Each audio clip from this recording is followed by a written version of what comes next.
Good evening, ladies and gentlemen, and namaskara, and a warm welcome to you, Princess Gowri Lakshmi Bayi, on her visit to Bengaluru and to this forum. A warm welcome once again.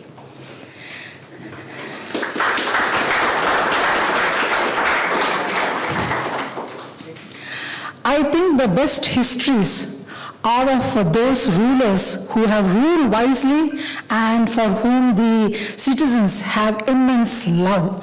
How these people's lives have been and what have they done with their lives is significantly reflected over a period of time, and it defines who these people are at a later point of time. So one such significant line of rulers have been the benevolent rulers of erstwhile Travancore. Today it is called Trivandrum. And they have a very special bond with that of Padmanabha Swamy temple. And not only they, even the people have a special bond which is not seen anywhere in any other parts of the country.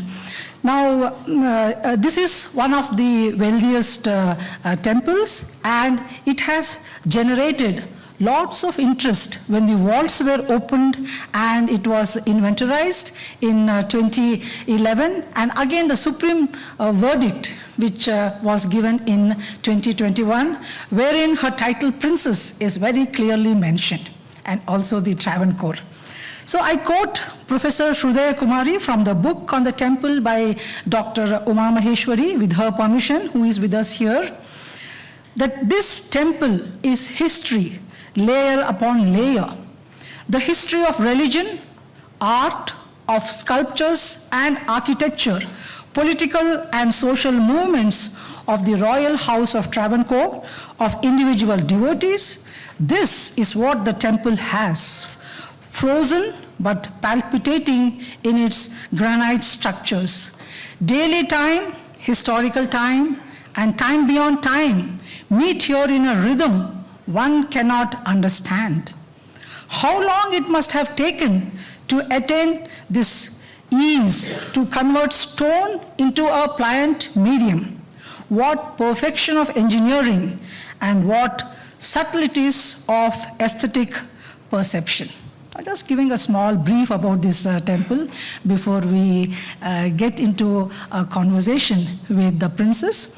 So I would like to say that this temple was built around 8th century CE. It was a wood having the image of the deity Shri Padmanabha Swamy, even made out of wood, but it had a thatched covering. So sometime in the 16th century, a big fire broke and the temple was damaged. So also the image, when the thatched roof fell on this wooden image. So it was during the time of the very significant ruler who modernized the Travancore, Martanda Varma, who made today's 18-foot long Padmanabha Swamy, made out of 12,008 saligrama. And this is bound by jaggery and herbs. That's the reason why Abhisheka is not being done. So prior to his rule, maybe 200 years before that, this committee was administered by a group of a council called as Ettira Yogam. That means there were 7 Brahmins, one Nayar chieftain, and the king, who had only half a vote. So 8.5. So the Brahmins and Nayars were very powerful. The Brahmins administered the affairs of the temple, and the chieftains looked after the properties of this thing. So much so they became so powerful that the king had no voice. In fact, he would be fined if he interfered in the matters of the temple. So it was Martanda Varma who came and then saw to it that these people were, he took over the management and then killed them and banished them, whatever it is, out of the place. So then this temple has been administered, and later on he ruled, Martanda Varma ruled from 1729 to 1758. And then from that time, the temple has been under the management of the king till the litigation, which the princess will better explain. So we will be dealing with the significant aspects of this temple with little inferences and what small, little known facets of this temple which are very interesting right from the princess. So shall I proceed, princess? So my first question to you is, despite the changing phases over time, the influence wielded by the temple, not only within Kerala, but in territories far removed, speaks of a bond that has continued for ages till date with the deity. I remember in one of our interactions you telling me that we are dasas. So I thought dasas means servants. She said, no, it is slave. And we are very happy slaves to this deity. So how did this concept of dasa or the slaves originate? And why does this legacy continue even till date? Shri Padmanabha Swamy Sharanam Tripadame Gati. Namaskaram to one and all of you. It is a pleasure, perhaps a privilege, to be facing such an elite, top audience. I feel I should be a little overawed also, maybe I am, I don't know. Anyway, thank you for coming. Thank you, Geeta, for taking the lead and all that. Before I answer the question Geeta has put, I may be permitted to make a few corrections. With your permission. First thing is that the Moola Vigraha, the reclining figure of Shri Padmanabha Swamy, lined with 12,008 saligramas, as she has mentioned, and saligrama is Hari. Saligramo Hari. Saligrama is the fundamental form of Vishnu. But it is coated with a very highly complex Ayurvedic amalgam known as Katu Sharkara Yoga. It is not jaggery or molasses or anything. It is a highly complex Ayurvedic mixture, and it has got so many other natural ingredients into it. That is one. But because it is that amalgam, it is no abhishekam can be performed to the Moola Vigraha. We have the gold abhisheka Vigraha for abhishekam and the silver Shiveli Vigraha for the circumambulations. The second thing is with regard to the Etarayogam. The Etarayogam consisted of 7 hereditary Brahmin families plus the Swamyar, who is the renunciate, Nandambuduru renunciate, who has embraced sannyasa. They form the Etaryoga. The Nair component, who are the Kanarata Kurupa, they come by invitation. They do not form the actual body. The Raja, the king, is the Ara, Ettara, 8 plus half.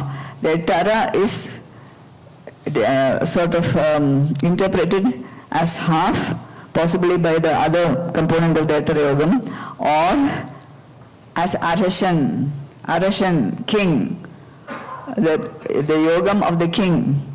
Anyway, we won't go into that debate at the moment. It is not relevant.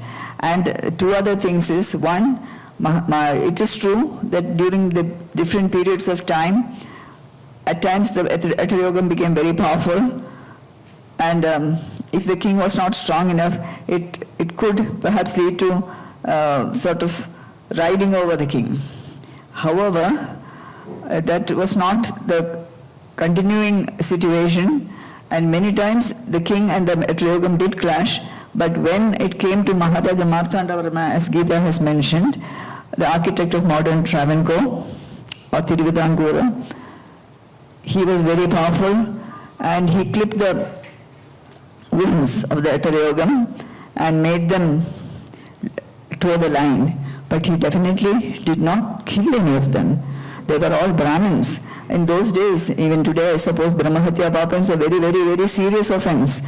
And nobody was killed. They were all, even their predecessors are even today in the Etarayogam, the descendants of the families. So there was no killing done. It was just a sort of unwilling compromise with power, I suppose. That was one. And if the king interfered, the Eteregum would fine him. It's not exactly correct. He got fined for so many reasons which were not his fault. Supposing the priest, for very trivial things, if the priest gave a flower ball to one of the Eteregum members, which was smaller than the other one, the king gets fined. Just imagine the unfairness of it. So like this, in many cases, the king was fined for things which he was not even remotely connected with. But that, yes, the Eteregum did have a say in that process. And even today, though the Eteregum does not impose a fine, the eldest member of the family, the chief trustee, which is my younger brother, if he is absent from the temple, if he does not go to the temple every day, on the days that he is absent, he pays a fine. That continues even now. Now coming to Gita's question. I'm sorry, what was it you asked? What is that concept of that bond, the dasa? Yeah, the Shri Padmanabha Dasa. It is our most precious, valued, cherished insignia of honor. It is not Maharaja, Raja, Tamburana, Tamburati, all that. This, as Dasa of Shri Padmanabha. As Gita has already mentioned, Dasa has two meanings. One is a servant, one is a slave. Our ancient family wholeheartedly opts for the second, slave, because if you are a servant and if you don't like your association with your master, you can walk out.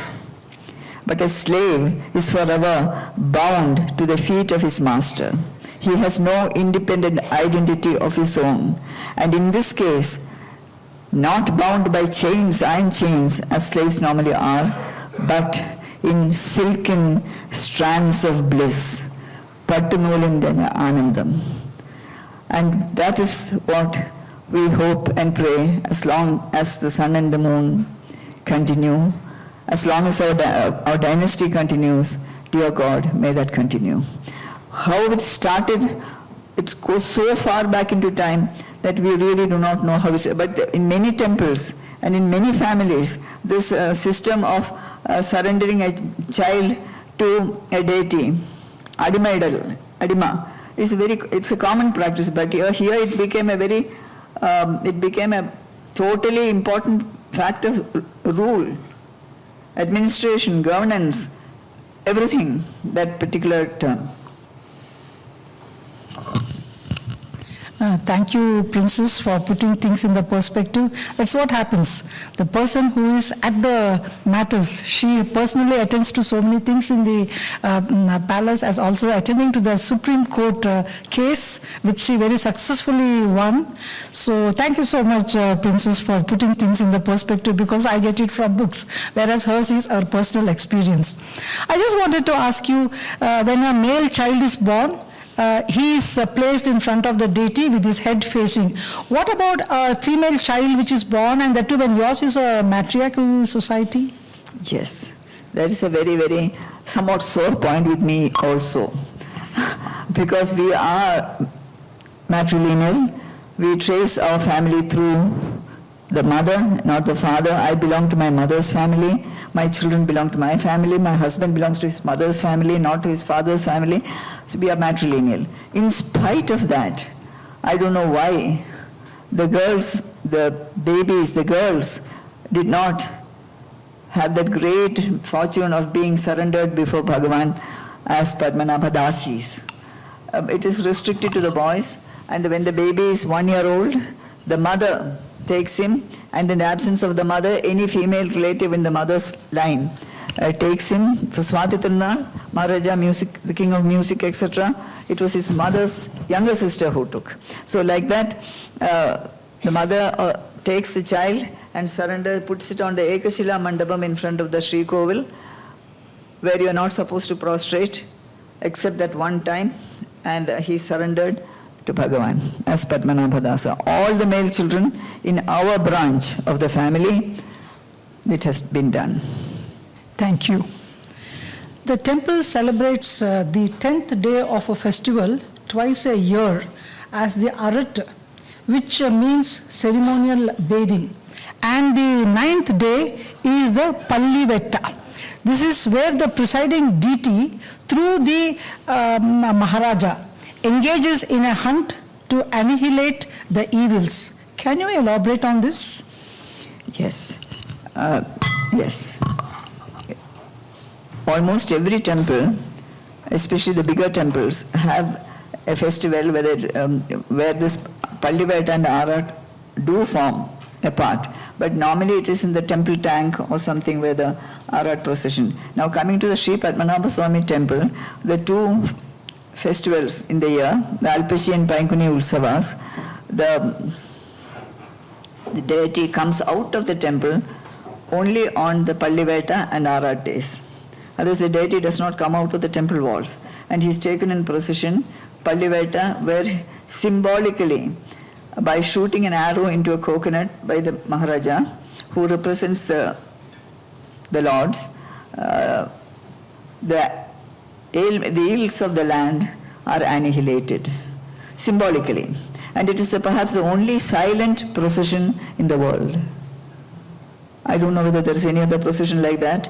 When the procession moves out to the temple with all the horsemen, the elephant, and all the different artillery, cavalry, infantry, all in Travancore attire, and so many of the officers, everybody and the deities and the family, everyone perfect silence because you're going for a hunt. And it's perhaps the only silent procession in the world. But once the arrow pierces the coconut, symbolically annihilating the ills, then the entire music bursts out, then temple musicians start playing the music, the drums start playing, then it's a whole explosion of devotional music. And the next day, whatever it may be, it is a killing, so you need purification. So the next day the deities are taken, that's Padmanabha Swamy in the middle, on his right Narasimha Swamy, on his left Krishna Swamy, on their vehicles or vahanas, Padmanabha Swamy on his gold Garuda Vahana, and the other two deities on their silver Garuda Vahanas, carried on the shoulders by the Brahmin priests of the Ikara Akara Yogams. They are taken in procession to the sea, to the Arabian Sea, Shankhamukham. And one thing which is again, it could easily go into the Guinness Book of Records, very easily, is, as you know, is that when the airport was made available, my uncle, Maharaja Chitra Tirunal, mother's elder brother, who was the last to rule as a king, he made available the land, and he said, for 363 days in a year, this land is for the people. 2 days in a year, it is for Padmanabha Swamy. And that has continued all, now it's Adani, all down the ages. The temple, the airport is closed for about 4 or 5 hours, closed for aviation traffic. All flights, including international flights, are rescheduled, and the procession passes over the runway, through the runway only, passes because the shortest route, through the runway. The wall is broken for the deities to come for the procession to pass, comes to the sea, the rituals are over, goes back by 9 o'clock at night, and then the airport swings into its normal activity. That an airport, international at that, or even if not, closes for a deity to pass through, I don't think it is in anywhere else. And now it is democratic India, secular India, and I don't think it is seen anywhere else in the world except here. Excellent interpretation of this unique festival that happens, and I think you should make the representation to the Guinness Book so that people will be aware of these very ancient traditions which are very quaint by themselves today. I remember whenever this Aratu happens, the entire online is abuzz with the feature saying that a procession from Travancore family passes through the airport. So it goes on for 2 days. If you observe this next time, you observe, when is it next going to happen, Princess? Next is in April. Coming April. So you please be on the lookout. It starts on Vishu, so maybe around okay. the 20th, 21st of April. April it would be. So this time please don't, now that you have got the first-hand information about what this festival means, please be on the lookout. It is taken by storm and you see the interpretations, how they are given. So my next question will be, there is an interesting incident in the 17th century for the redressal of the Christian fishermen's grievance with their priest tying a red flag on the pole at the west entrance of the temple. What is it? And is such a system in vogue in the present times? The second question, no. The first question, it is true. Some Christian fishermen were driven out of a village, Mangalam, Nalin, what's the name? Rajakamangalam. The village Rajakamangalam, these fishermen were driven out by the others. And the priest, they were Jesuit priests, the priest came all the way from Kanyakumari district. It was a part of our Wayanad at that period of time. Today, whether it's diplomatic or non-diplomatic, I would say unfortunate. Maybe it's not diplomatic, but I don't want to be diplomatic. I feel very sorry that Kanyakumari district is no longer with Kerala. It's gone to Tamil Nadu. But at that period of time, it was very much part of Wayanad. And the Jesuit priest, he came all the way to Trivandrum, to Thiruvananthapuram, I would say, went near the temple, and outside the temple on a pole, he hoisted a red flag. Even in those days, a red flag was indicative of protest. Though our own flag was red with a shankar, white shankar. But anyway, the red flag, he hoisted the red flag in protest. Then there was a dialogue between him and the officers of the palace, and by royal decree or royal order, all the fishermen were brought back to Rajakamangalam and re-established. And that did happen, yes. No wonder, Princess, that your state is a red state, and you find too much of protests happening there. So much so nobody is, especially the IT or the private enterprises, are not interested into stepping into your land. I am in the Siveli Pura, which is a grand structure that surrounds the Garbhagriha. If any of you have gone to the temple, you will find that long corridor, beautiful corridor. There is a beautiful sculpture of a sculptor instead of the Maharaja's image. I am also told that when the Utsava Murtis are brought out and placed there, one's right eye can see the Maharaja and the left eye the deity. So I think the king was egoless, that he gave due recognition and honor to the talent of a sculptor. This is an unprecedented practice. I don't think any king is so magnanimous enough to place his sthapati on a pedestal. So what's so special about this sculptor, and what are his works? Ananta Padmanabha Mutashari, he was a sculptor whose sculpture is present there. It is true in the Shri Padmanabha Swamy temple, there is no stone figure or otherwise of the Maharaja of that period of time. You will find such sculptures of the kings in many places. Madurai has it, I think Sri Rangam has it, I'm not sure about Sri Rangam, Madurai definitely has it, and then so many other, I don't want to mention names, so I won't mention. So many other places they have the names, the sculptures of the kings of that period. But in our temple, Padmanabha Swamy temple, there is no sculpture of any king. No sculpture at all. But this Ananta Padmanabha Mutashari, it was a very special, very special tribute paid to a very special person who had very special capacities. When the Shiveli procession was brought out once, this corridor was not there, it was open to the nature, and it was raining. And Maharaja Martanda Varma looked at the skies and he said, Perumal, Bhagavan, with your permission, if you permit me, next festival I will have a roof put for you to take your procession in comfort. And Ananta Padmanabha Muttashari, Chief Mason, was entrusted with a task, and he worked with his team almost 24 hours, 100 elephants, 10,000 workforce, 4,000 chief masons and 6,000 junior masons, round the clock, and they finished the magnificent Shiveli Pura, that is a circumambulatory corridor for Bhagavan to go.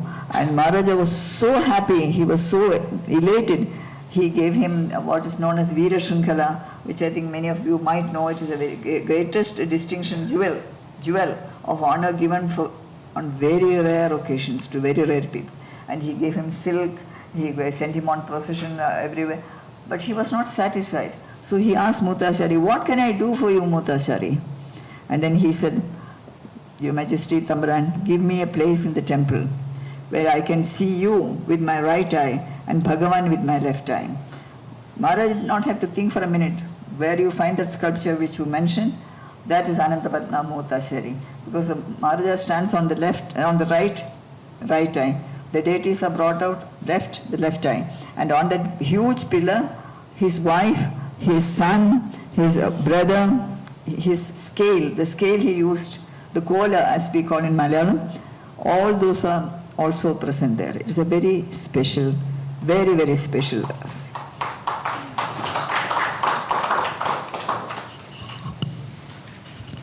You are politically correct, Princess, in not wanting to mention the names of the other temples and other. And I think all of us will agree with me when I say that these Travancore kings, a majority of them have been egoless. And this we see in the princess. She is a standing example of the egoless nature. Why I am telling you this, 2 days I accompanied her on a trip to our Hoysala temples, and the people from Kerala who have seen her in that so much of a crowd, they would come running and say Tambarati, Tambarati, Tamburani and all that. Immediately she would give her hand to them because they were on the Jagati and she was down. So then they would come, they would prostrate. Just imagine, they would prostrate and then click photographs. And she touched, we have been to some 6-7 temples in 2 days.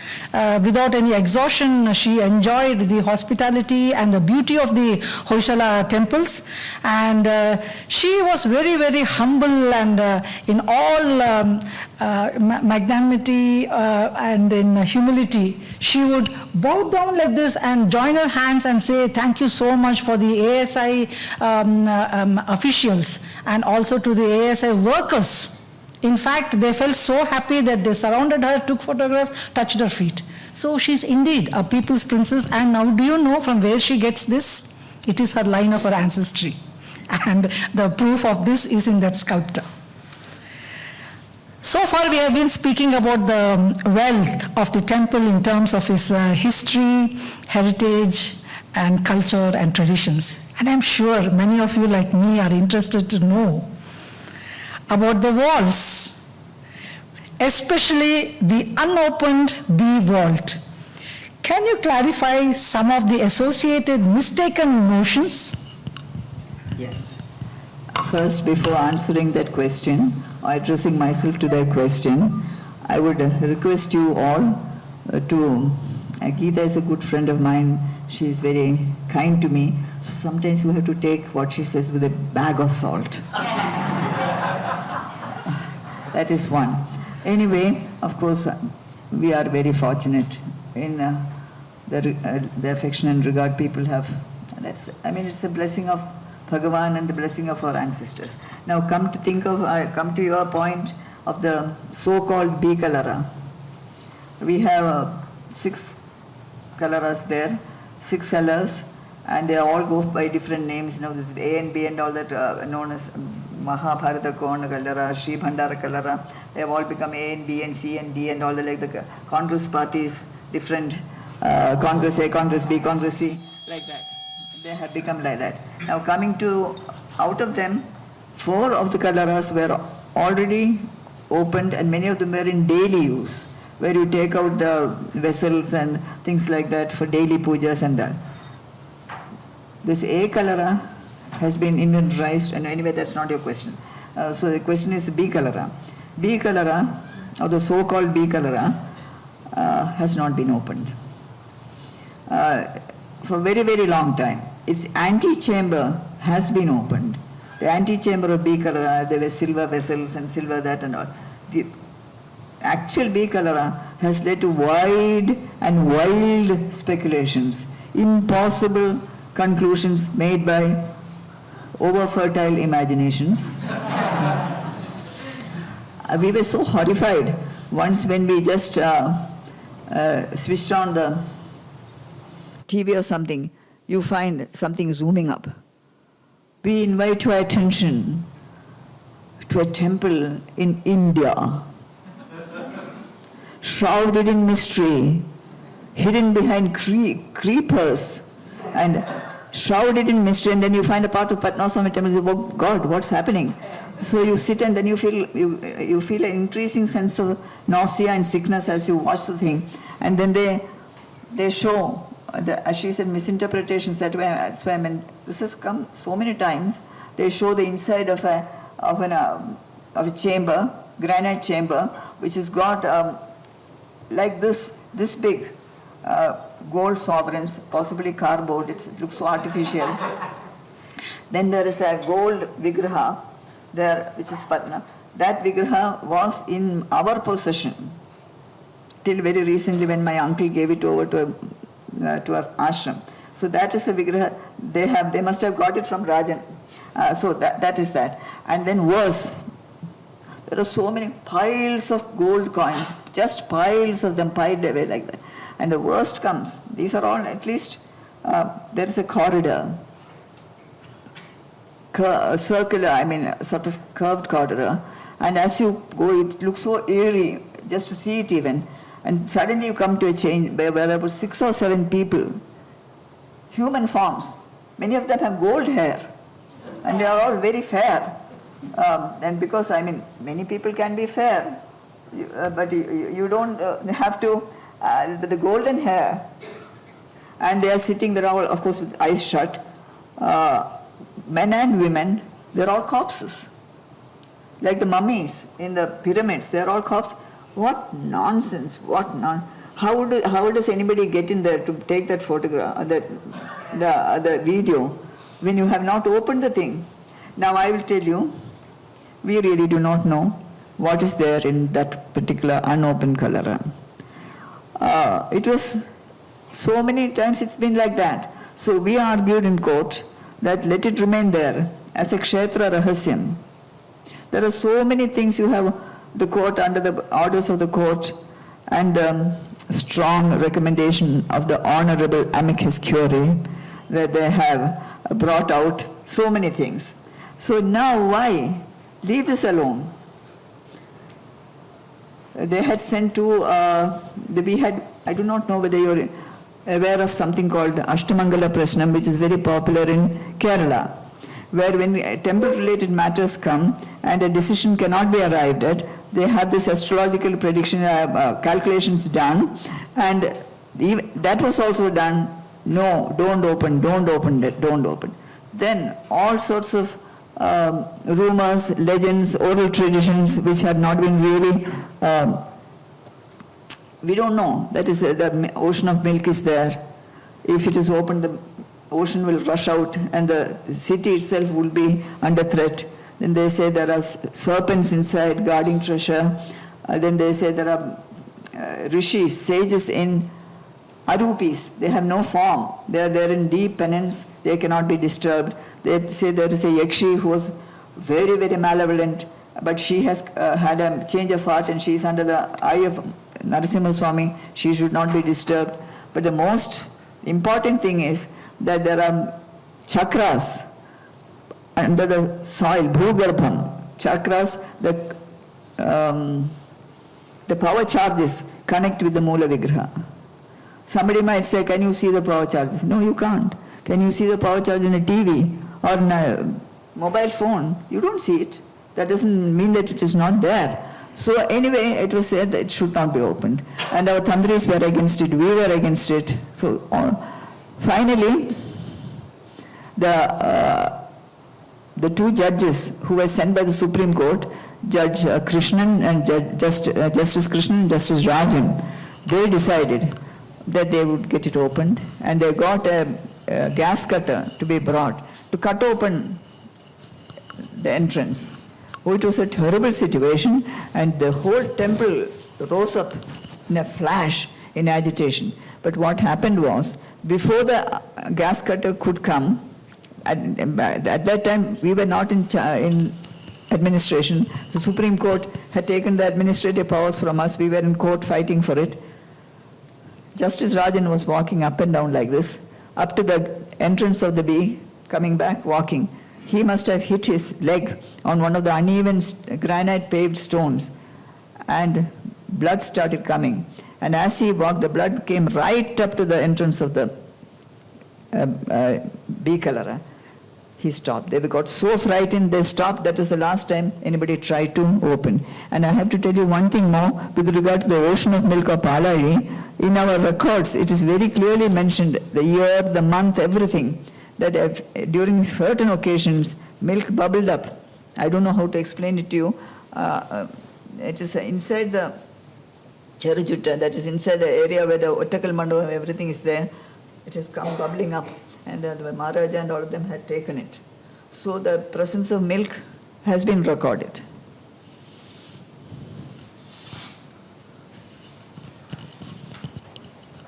Thank you, Princess, for setting the record right, at least for this small audience here. I think their imagination is so strong that at one point of time, the assessment of the value of the jewelry in this vault was given it as 1 lakh trillion. And we had the fortune of going to the Dodagadavali temple in Hassan district, wherein the Bhadrakali is flanked by 2 Vetals. But the way the people have brought out the Vetals in this case, I don't know, these Vetals seem very tame by that comparison. You remember how frightening it was? But the way that they are brought, these are no match for them. Anyway, coming to my last question so that we can later on leave the forum open for question and answers. T.P. Sundarajan's litigation changed the way the temple is looked at. Briefly, can you tell us about the settlement of the case? Also, in some quarters, it was felt that it would be better if the temple was handed over to the government, and why this was not seen in the final judgment. It came contradictory in spite of 500 pages of the amicus curiae report, and also another 500 pages document of the Advocate General. No, Vinod Rai. He was the advocate. Yeah. He was a chief accountant general or something. Yes, that is a very, very, very long question. If you want me to answer that, you will have to perhaps sit till morning to listen to it. So I will try to make it as brief as possible, because you are not really interested in the convolutions and convulsions and contractions of legal minds or others. Yes, somebody, that Mr. Sundaraja Iyengar, advocate, he gave a case against our family. He was not happy with my uncle, and he said, I'll show you. He felt slighted or something. That was the beginning. I mean, the kingdom was lost for the sake of a horseshoe nail, you have heard. That's how it started and where it went, from where it started, where it went. Anyway, the case was that since times have changed, monarchy has ceased to be, democracy has come into the finer aspects I'm not going to tell you, because this is not a legal so I'm not going to say all that. But it should be, the High Court judgment was, we lost in the High Court, and the High Court judgment was that within a month's time, the temple, the Shri Padmanabha Swamy temple, should be handed over to the government. At that period of time, it was a communist government, like now. But however, all the we have certain privileges. All the privileges a family enjoys will be kept intact. But the temple would be handed over to the state. We immediately moved the Supreme Court for a stay. By the grace of God, we were able to get it. And one of our arguments was that, all the other points we had argued, but the other one which would easily reach you is that a deity in a temple is a perpetual minor. Perpetual minor. So if you are a minor, you need a guardian. And who is the guardian? Once the state takes over the temple, it is the state which is the guardian. In our case, the state was a communist government, and the communists have, by their own admission, said they do not believe in God, that God does not exist. So how can a person take the interests of a minor whom they say does not exist? God does not exist, the minor does not exist, then how do you take charge? On what are you taking charge? For whom are you taking charge? You say you are not there. So how can you take the interest of somebody who is not there, non-existent entity? Okay, so that was one of the very strong reasons which we put forth. And anyway, we had a lot of problems, so many years of fighting in the Supreme Court, and then the amicus curiae, the entry of the amicus curiae was a terrible thing for us. We thought it would be very good for us, but it turned out exactly opposite, and he was very nice to us and all that, but finally when his report came, it was one of the most shocking documents in which he had accused us of almost everything under the sun. Everything almost. I cannot tell you what all here, that we have no devotion, we have no commitment, that we have robbed, we have substituted the real with the fake, we are in connection with the international gundas who will come and rob the temple, that whoever protests, we will treat them in such a way that they will not protest again. And as example, number one, it was quoted that a corpse was found in the Padmanabha pond. And that because of our influence, the case was completed. So the case must be reopened, the culprits brought to trial and punished. What did he want us to be punished for? We did not even know. And what punishment did he want? Capital punishment? I don't know what he wanted. But whatever it was horrible, horrible, horrible. Anyway, by the grace of Padmanabha Swamy, when the result came, when the verdict came, finally, in the Supreme Court, and in 2 minutes' time, our advocates phoned from Delhi. We were sitting in front of the TV. We heard it. The Travancore royal family wins the case. We heard it. Immediately, the phone came from Delhi. Case is won. My question was, what is happening to the reports of the amicus curiae and Binod Roy? What is happening? They said, don't bother about that, we have won the case, but I was bothered. What is going to happen? But in the verdict, it is said that these two reports have been set aside. What more grace can Bhagavan show? It is his right to care for his own, and he did it. He did it. And why don't you also tell about the retention of your title and the Travancore? No, I think it will be nice. That is when the privy purses and privileges, which were all guaranteed for life, were abolished in 1972, I think. 1972. However, the court did not abolish the titles. The privileges and privy purses went. But even in our Supreme Court case, on and off the term Gaddi, Gaddi, Gaddi, and titles, they came on. So even in the Supreme Court verdict, the titles have been incorporated. Whether they mean anything or not is another thing, but they have been incorporated. Thank you for that excellent summation for a very lengthy process of litigation that seemed never ending. And through all this trial and tribulation, it was time for Padmanabha to say, yes, I am there for you. I am there for this dasa. And that's how they won. I don't know if you remember, there was a very poignant picture of the princess with her son. They both hugging each other, and the verdict was given on 13th of July 2021, which happens to be her birthday also. Day prior to my birthday. Day prior to my birthday. Whatever it is on the eve of your birthday, like we say, Christmas Eve and this thing. So on the eve of her birthday, she gets that good news. So what more triumph, what more can she say? Because that verdict says it all. Excellent explanation on the wealth of the temple, both in terms of its customs, tradition, and also the bandhara that we just got to see and know through you. She is an encyclopedia on any aspect of Padmanabha Swamy temple, as she has written a book in 1985, which was published by Bharatiya Vidya Bhavan, and today, in 2018, the fourth print of this book has been sixth. When was the 6th, 2021?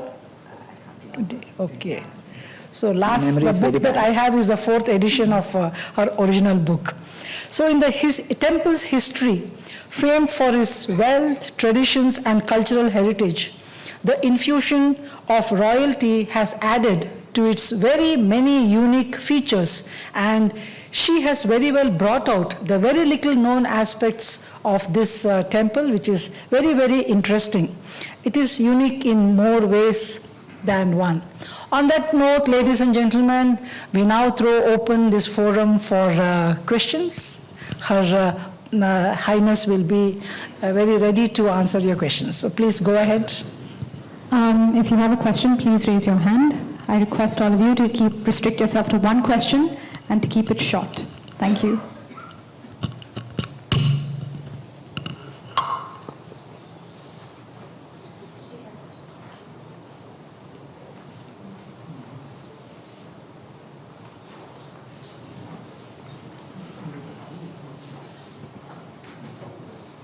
It is indeed a privilege to have heard you today. It was such a joy.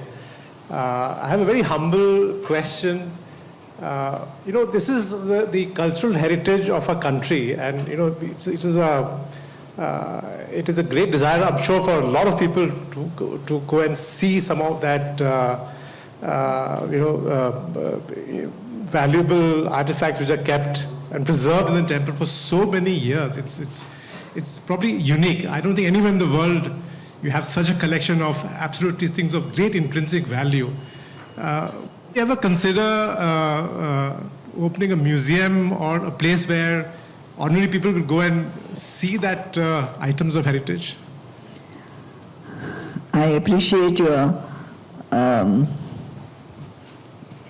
idea or your desire to see the different, or at least a part of the wealth that is in the temple.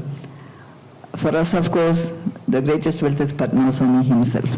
But coming to your point, at the moment we cannot even think of opening a museum, because a museum, as you know, we will not be in a position to look after the security of the museum, the security of the objects. So definitely the government will have to come in. And that does not seem to be a very happy proposition, one. And the second thing is that space, the place, it has to be very, very near to the temple. It cannot be somewhere far away. And near the temple, there is no place. Unless you uproot the ancient families which have stayed there for years and years, that would be a crime. So at the moment, we are not thinking in terms of a museum at all. Some of the jewelry, there is an offering where some of the jewelry is put on the deity, especially during that offering. That is all that is being done now.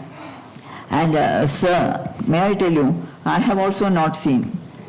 I have not gone to the so-called A-Kalara, which has the maximum precious objects. I have not been there, I have not seen it. I was invited by the committee, but I wisely did not go because I was sure that the amicus curiae would say that I went and stole something from there. So I did not go. So I myself have not, so we are both in the same boat.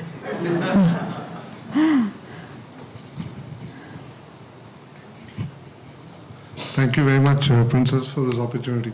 Can you throw some light on any other temples associated with Shri Padmanabha Swamy temple? We hear about Kasargod having a temple, and even in Travancore state, are there any other temples which are lesser known but also associated with the main temple? Padmanabha Swamy temple has associations with many temples. The temple you mentioned, Kumbala in Kasargod, definitely Ananta Padmanabha temple is connected. It is said that Vilamangalam Swami started on his search of the divine child from there. Then there is Thiruvattar Adikeshava Perumal temple, which has very close associations with the Padmanabha Swamy temple. There are the Utsavas, festivals, everything run together, parallel, they run, and many of the functions also. There are a number of temples which have one way or the other way the connection. Then for Arat procession, many temples join the Arat procession, like Parashurama Thiruvallam temple, and so many of them. Shivaraham temple, like that, Appupangovil, many of them join. So like that, a lot of connections are there, definitely. And Tripapur, near engineering college, where the Bhagavan's feet are supposed to have rested. They are all very closely connected. As an extension to that question, coming from coastal Karnataka, is there the presence of Tulu priests also here, like in Pashupatinath temple in Nepal? Yes. In olden times when Parashurama recreated the landmass of Kerala, it is a recreation place because Vamana Avataram time it's supposed to have been there. It must have gone under the sea and he retrieved it. That came from Gokarnam, Karnataka, up to Kanyakumari. He threw the axe and it came up from the sea. So all those areas, there were a lot of Tulu presence. They were all part of Malayalam Nadu. So in this temple, Parashurama himself is believed to have done the original consecration. And he would have taken the Tulu Brahmins and the Nambudiri Brahmins and the Malayalam poetry, they were all included in the ecclesiastical system. Are they still appointed now? Yes, very much. It continues without any change. An old hereditary, without any change. Shri Padmanabha Sharanam, Namaskaram Sama, I'm at the back here. First of all, I would want to thank you when you said, he did it. It really moved me, I'm sure many of us in the public, in the audience too, reinstated so many things about faith that at the end of the day, it's just a matter of time. The question I have is about, you mentioned about the presence of Narasimha Bhagavan and Shri Krishna Bhagavan in the temple. What is the historic significance of having these two specific manifestations of Mahavishnu along with Padmanabha, if there is any? Thank you. Vilvamangalam, they were all in the Shankara, Adi Shankara line, the lineage of Adi Shankara, and they were all devotees of Adi Shankara, disciples of Adi Shankara. And when Vilvamangalam established or consecrated the Padmanabha Swamy idol, later on Sureshwaracharya, who is also one of the Prathama Shishyas of Shankaracharya, Adi Shankaracharya, he is said to have consecrated the Narasimha, Ugra Narasimha idol. Why he did it, I do not know. But possibly because Padmanabha Swamy is Shanta Swarupam. Padmanabha Swamy is more in Yoga Nidra. He is not sleeping. He is in conscious, cosmic slumber or Yoga Nidra. And his mood is Shantam and Anandam. Atmanandam, Paramanandam, Brahmanandam, Nityanandam, Chinmayanandam, Sarvaswarupananda Swami. But he is Shantam. So Narasimha Swamy, who is on the south side, is very, very fierce. Why Sureshwaracharya had that particular this, I do not know. Maybe to sort of balance. And when that consecration was done, fire flared out. It was not possible to do the consecration. It was so fierce, and then they had to do sutrams, they had to incorporate sutrams in the walls and all, and bring down the ferocity of the fire, and then only do the consecration. With regard to Sri Krishna Swamy, I can be a little more definite if you have the time. That is when Dwarka went under the sea. Krishna Bhagavan had gone to Swargarohanam was over. 72 families of Yadava Vansha Kshatriyas under a chieftain Krishnavarman. They left before the sea took the land, and they started on a sort of movement elsewhere. And they carried with them a Vishnu Vigraha which they were worshipping, and a Salagrama. And they went and finally they settled down in Gujarat in the port town of Lothal. And they had a little temple built for this Vishnu, and they put the Salagrama also there, and they were there. But they did not really enjoy any peace or any happiness there. And one night Krishnavarman had a dream. In those days, dreams were very important as messengers. So in that Krishna Bhagavan himself appeared, and he said, "You will never get peace here. Go south to Ananda Shayana Nagari. I will be waiting for you." That's all. Nobody knows where Ananda Shayana Nagari is. So he called his entire clan the next day, and he said, "Krishna Bhagavan has told me this. I am moving. I am going south, but I don't know where, how, nothing. Anybody wants to come with me, it can come." So the entire clan said, "We will come." And they could not leave the Vishnu Vigraham. They took the Vishnu Vigraham with them, and the Salagrama, and the influx of the Krishna cult has been historically recorded also. And they finally came to Ananda Shayana Nagari, which is an old term for Thiruvananthapuram. And the king, Udayamartanda Varma, at that time Quailon was the capital. He heard about these people who have come, these Abhyarthis who have come, and he gave them all places to stay in and around the temple. But then again, their problems were not over, because it was very difficult to sustain an idol which was used to temple worship in a home. And they were finding it unbearable to take the potency. Then the Maharaja said, "I will build a temple for him, if you would like." And so within the Padmanabha Swamy temple, Madilkata, the Krishna Swamy temple has come. It is actually Vishnu, but it is Krishna now. It was Krishna because the Krishna Vamsha brought it as Krishna. It is Parthasarathi now, and it was consecrated on the first year of the Malayalam era, Kwalla Varsha. Now it's nearing 2000 years. Nearing 2000 years. According to a Malayalam Kwalla era, on Friday, 5th of Chingam, Chingam is the first month of our Malayalam year, 5th of Chingam, Friday, when the star was Tiruvonam, it was consecrated there. And that is we have so many records of the people who, the Krishna Vamsajar, they were appointed in the services of the temple and in the palace. But finally, that's all too much, so I won't go into all that. So anyway, the Krishna Vigraham is very, very important, and it is an independent temple within the temple complex. It has its own flag mast, it has its own belly color, it has its own saptamatrikal, its own rites, rituals, festival. But now the festival coincides, so the people don't, it has its own entry exit points, everything separate. It's a separate temple within the main temple complex. Narasimha Swamy is not a separate temple, he's an additional, I daren't call him Upadevan, but he's another Devan there. But Narasimha Krishna Swamy is separate.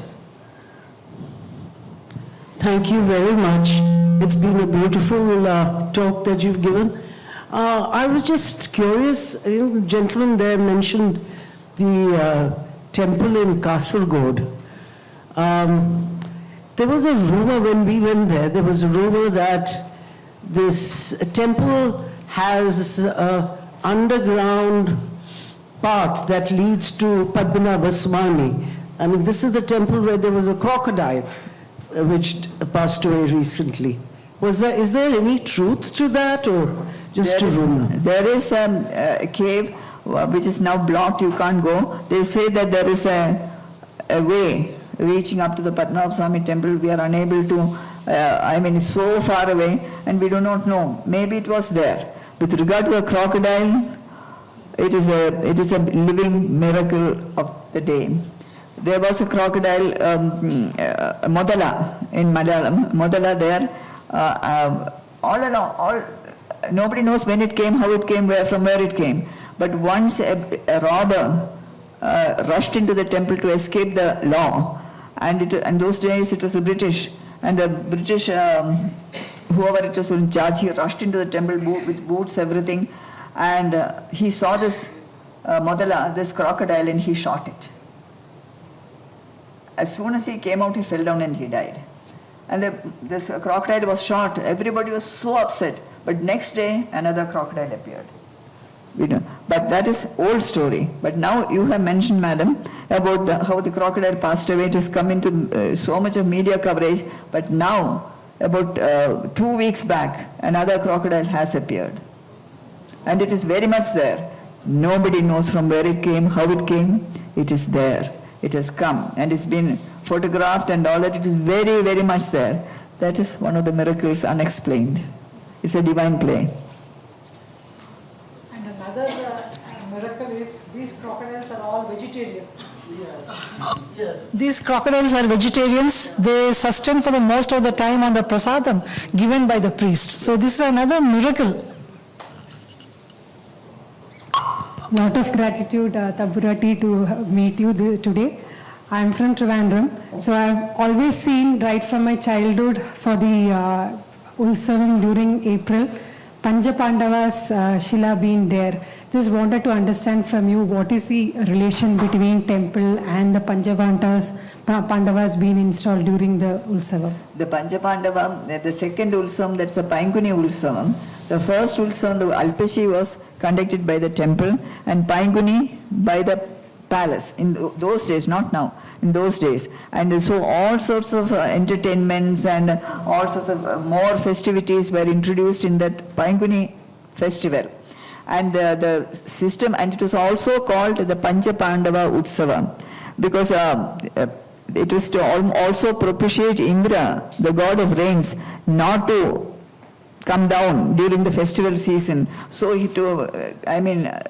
Arjuna was there. You can't put Arjuna alone. So all the Pandavas used to be put, even now, as you know, even now every year, it's a big tourist attraction also. And that has been a custom. But it was, the Painguni Utsavam is more recent than the Alpashi, which was much older. Painguni is also old, but the other is older.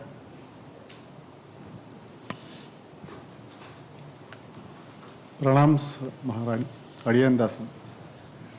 You mentioned about the mandapam where the male progeny, the child is kept and he is offered as the dasa, the slave to the Lord. I also heard a rumor similarly that anybody placing anything there on that mandam, that belongs to the temple and it is not returned. Can you throw more light on this, please? Yes, that is true. That anything that falls on the vertical mandapam or Ekashila mandapam goes to the, becomes a part of the temple's asset. So nobody puts anything there. They are very careful. But as far as the children are concerned, the male progeny, yes, on the first birthday they become part of the temple.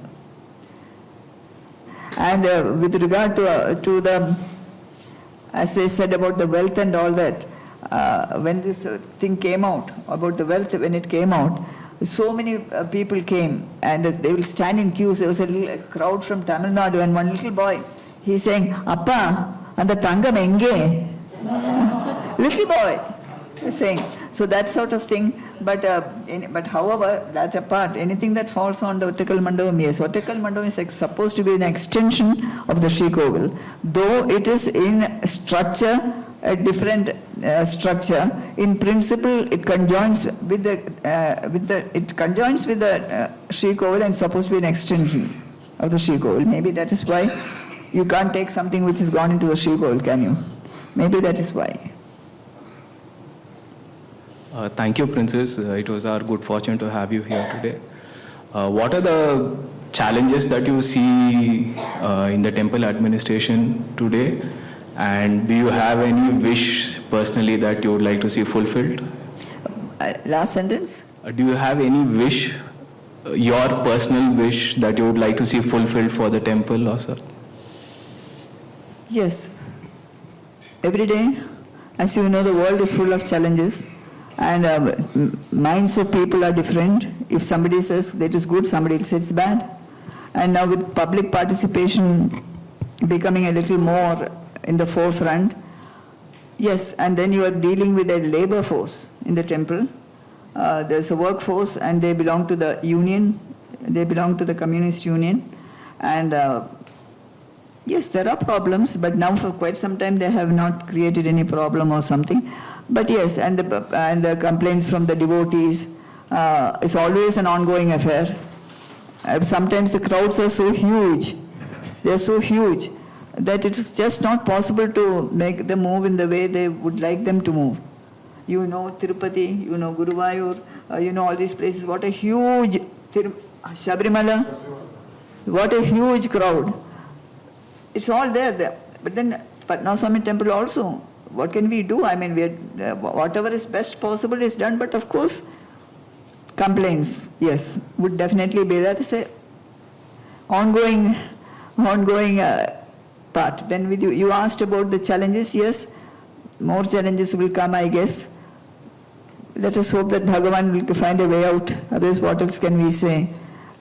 And for us, definitely, I would like to tell you about, when you talked about the wish, when we went to the Supreme Court, one sentence, I'm retracing, going back, one sentence only, when we went to the Supreme Court and I went to meet Mr. Shri K.K. Venugopal, who was one of the senior judges, advocates appearing for us.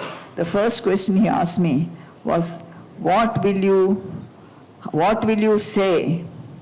What will you say if you lost the case? I had only one answer to say, corpses don't speak. If we lose a case, we are Jiva Shavangal. Then we no longer live, then there's no question of speaking anything. Then he said, anyway, we will try.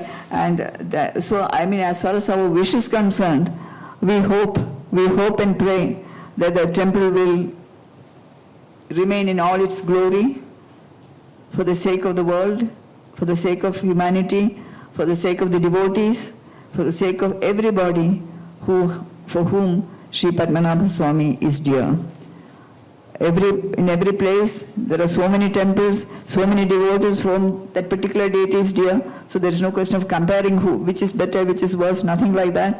But whatever is in your heart, if it is Padmanabha, yes. If it is Krishna, if it is Devi, if it is Murugan, if it is Ganapati, whatever, that divine power, that should protect us. And in my case, or in the case of my family, definitely what comes to my tongue is always Padmanabha. So we hope, we pray that Loka Samasta Sukhino Bhavantu, and with that Shanti, Shanti, Shanti, may Bhagavan bless us all. And if Bhagavan came in front of me and asked me, I'll give you one wish, what would you like to have? Earlier I used to immediately say, I would say, Loka Samasta Sukhino Bhavantu. But now I have changed my mind a little. So if Bhagavan comes and asks what do you want, I will say, Bhagavan, save my land, save my Keralam. Save my Keralam, bring it to prosperity.